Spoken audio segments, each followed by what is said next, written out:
I've been attached with the feeling of now waking up with you by my side.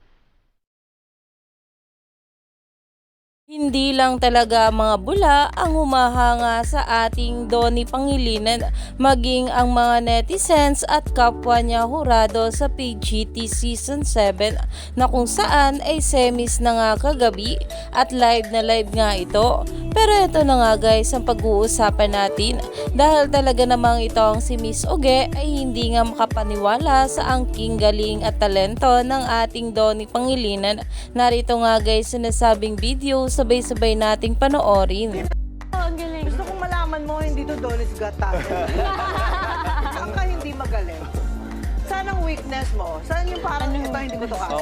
Mani nga ganito ng maraming komento at ayon nga rito, aside from scouting the country's greatest talents, one thing PGT has proven and showed us, Donnie Pangilinan is so full of talents. He is a very talented man. Donnie's got talent, even Miss Uge knows, diba? Iyan na nga guys ang pinag-uusapan ngayon sa social media kung saan ay mas lalo nga tayong pinahanga sa angking talento at galing ng ating Donnie Pangilinan. Kaya naman stay tuned lang tayo for more update.